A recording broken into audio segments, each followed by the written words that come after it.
We are live, and today we are covering the top 5 mistakes that home buyers make in Austin. So join us in just a second. Welcome to Behind the Scenes with Spyglass Realty with Ryan Rodenbeck and Matt Edwards. So let's get right into today's topic, and it is the top 5 mistakes that home buyers make when they buy a home in Austin. And this is something that, as a listing agent, we come across a lot. You really don't know that these are mistakes until you live in the house and you're trying to resell the house. So we're going to go through these. But first, Kelly has a link to the ebook that outlines all of this. She's going to drop it into the comment section. Once again, if you're watching, you just join us, hit like if you like what we were saying, and type the word agent to subscribe. If you're watching this on YouTube, hit the subscribe button. So mistake number 1, and that is, this is pertaining to new homes, and it's going to sound a little weird, but don't buy a new home unless it's in an established area. Okay, and what I mean by that is we've had this problem with several sellers that have bought on the outskirts of town, and they bought a brand new home and they need to sell it 2 years from now, right? Or 2 years later. What happens here, guys, is that the general rule of thumb is if you can get into the backyard and you've got like a ladder that goes up 2 stories, or one of these fire crates or whatever, fire truck crates, and you get up 2 stories high and you can see land all around, what that means is that they're gonna be building around there, okay? And a typical home builder trick is that they'll tell you that we have, we're on the last phase of it, right? So they say that to people all the time. Yeah, they might be in the last phase of that neighborhood, but then all the builders in that neighborhood are just going to pick up and move right down the road. Okay? Yeah, because they already own the land, most likely. Now, if you really wanted to get technical, you could find out who owns that land. And you could find out who owns it now, but the issue is this comes from the book, the Millionaire Next Door. They always say, now buy a home in an established neighborhood. Now, they're talking about older neighborhoods, right? Sometimes people want new homes, okay? And that's fine, but either you need to plan on being there for a good long time, or find a place that's really almost finished, like South Park Meadows. There's a couple developments right over there that you could go 4 stories high and you're not going to find any land. Yeah. Right. So what happens in a couple of years after you have lived in a home and let's say you get a job, you got to move, then what you'll find is the builder is actually selling the homes that are just like yours. They may be selling them for $20,000 or $30,000 more than yours. Yeah. Homeowners are going to want the new home rather than they're willing to pay more. Yeah, you're basically competing with the home builder that you bought the home from. Yes, and the builders are making concessions at the higher price so that they don't have to lower the price of their comp, right? Meaning that they can always raise the value a little bit, even though really they're giving concessions that make the house cheaper than what that looks like they're buying it for. Okay, so that's a big one. Sonny and I have listed several homes in the last few years that were really hard to sell because of that issue. We see it all the time. Mistake number 2, don't buy a home that's either facing a busy road or right next to a busy road. I can tell you, I've dealt with a few of these houses in Barton Hills. It can be really tough because what you're going to see happen is, most of the time when people buy these homes, they're moving from out of town. They're trying to buy, Barton Hills is a great example, so is Northwest Hills, where they want to get into a home, they've been bid out, and maybe stuck at a price range where they have to get something in that area, in that price range, and then the only things available is right next to a busy road. I've also seen situations where people have moved into a home like that and they don't have kids, and once they have kids, it becomes a challenge because then they start to worry about the kids. They put out the little green guy with the flag that no one pays attention to. Now, I'll say this. and I've sold homes like this to buyers. Ed working as a buyer's agent, but you just if you're wanting to get into a neighborhood and this is all you can qualify for, or all you can find, that's completely fine. Just know that when you sell that home, you're going to need to look at the comps and discount your home a really big amount compared to homes that are even one or two houses over. And then hopefully if they were using a great agent to begin with, and that's the home they chose with, they would know whether that discount was priced in on the buy side. Say, hey, it's on a busy street, it's been sitting for a month, and get it for a discount. Help ease that pain on the sell side. And I sold a home to some clients. I actually sold them like 3 homes, and they I remember going into the home and it back to Manchac, and I said, gosh, I wouldn't buy this home, and they were like, well, we really like it, and it's, it's okay. Well, look, guys, I think it was like 210. This is like 6 or 7 years ago. It was like 210,000. You really need to get this home at like 190, right? So we bought the home. They actually sold it 2 years later, and they came back to me like, look, we understand we're going to have to sell it. We're pulling comps at 245. We need to go in at 225 or whatever it is. And so they were happy with it. You did your job. You prepared them before they bought the home. You set the expectations both up front on the buy side and then, on the sell side. I didn't have to look bad, right? I didn't have to feel bad either. And they brought it up to me like, you're right. We don't like living here anymore. We're having a baby. Let's get out of here, right? Number 3, and this is a big one in Austin, right? Austin is really hilly. We have properties that have very steep driveways down, very steep driveways up. The backyard goes straight up, or the front yard goes straight up, or doesn't have any yard at all, right? And what you'll see happen is, for instance, I went to a listing appointment in, I think is Jester Estates a couple of years ago, and the lady that called me out there said, hey, I've got like 1.5 acres in Jester Estates. It's like, wow. Go out there, it backs to a greenbelt, right? It's basically 1/4 acre. It goes straight down. Now, in that case, that doesn't hurt that property, right? But you're not getting any value for the 1.5 acres. No, it's not usable, right? But what we're talking about are, and look, my wife and I almost bought one in Barton Hills. There's a home on Kasserine where you go in the backyard and it's all rocks. So like the usable backyard was just like a patio, right?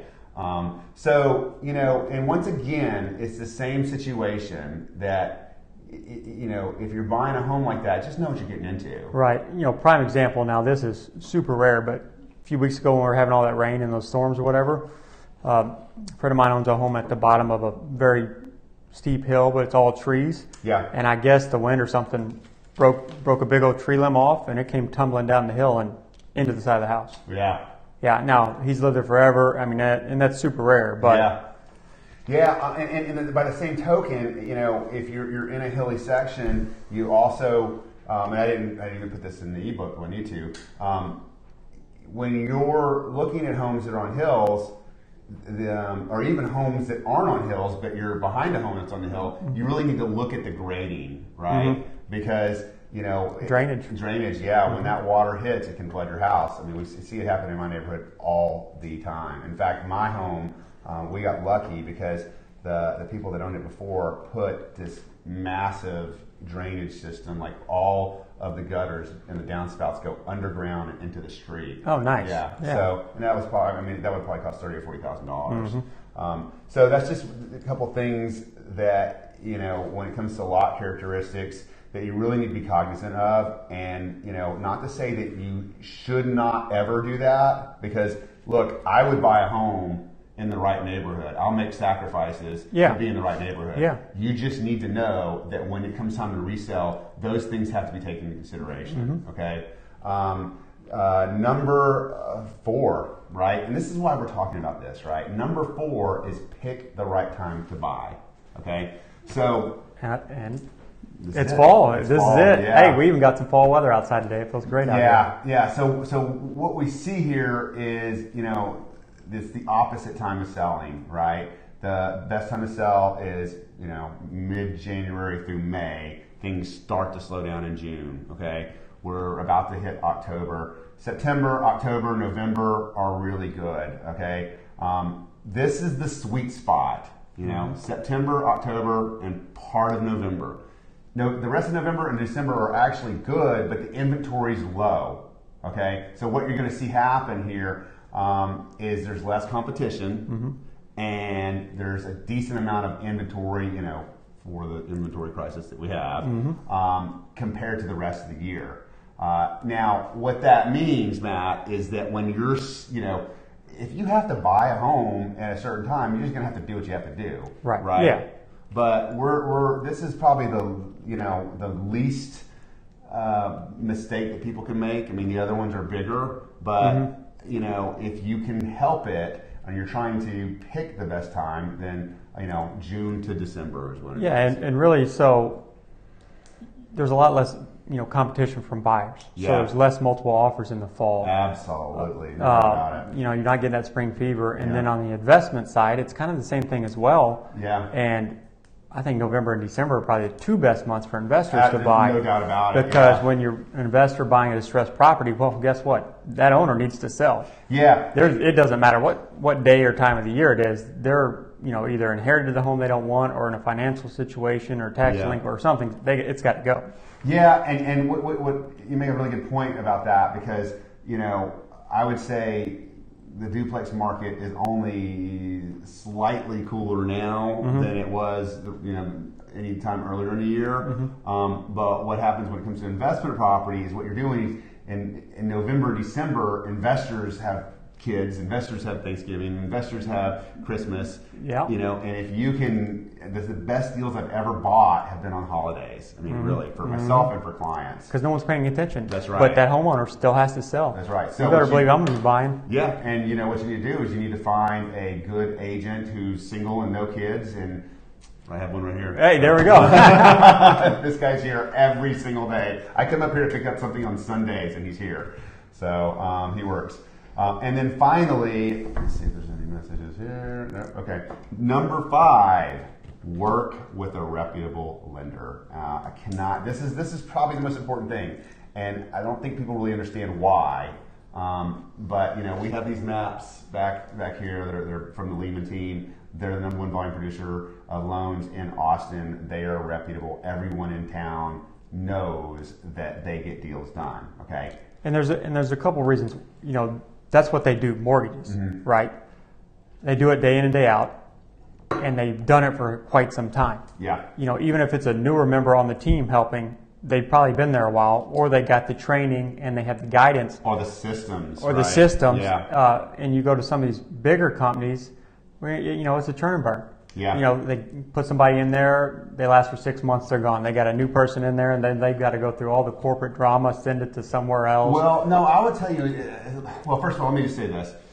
You know, Lehman team is not the only game in town. There are plenty of reputable lenders, right? But in Austin is a boutique town, right? People, like, we support our local businesses, okay? But even more than that, the real reason why is that when you're dealing with a national, you know, bank like Bank of America or Compass or Wells Fargo, the person that you walk into and you talk to fill out your loan app, they're, you know, once you're not going to be dealing with them anymore. Nope. Right? You're going to be dealing with someone in a, you know, call center in Florida. I mean, that's really what it is in Wells Fargo, right? And you don't have access to them, you know, at night or the weekends, which you really don't need them on the weekends, but, you know, sometimes you do, right? Yeah. If you find a property and need a, you know, the pre-approval letter adjusted or whatnot, you know, there's, I mean, it happens more than you think, and you know, that's not end all be all, but it's just one of the things that, like, working with the Lehman team or working with some of the other mortgage companies that we recommend. Yeah. Those guys, they answer their cell phone. They answer their cell phones. Yeah. You text them, call them on the weekend. Hey, I need this. They're on it. Yeah. It's done,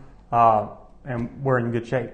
Yeah, and the other thing is, you know, most of the lenders that we work with, we recommend, they have direct access to their underwriting department. If there's something funny that needs to be talked about during, you know, for underwriting, they can talk to them. Okay, and here's why it's so important. Okay, and I don't think we got to this part yet, but if I have a listing that I'm going to get a multiple offer situation on, okay, and I get two offers that are exactly the same, and they call for highest and best, all the terms are exactly the same, and I get one that says Bank of America and one that says Lehman Team.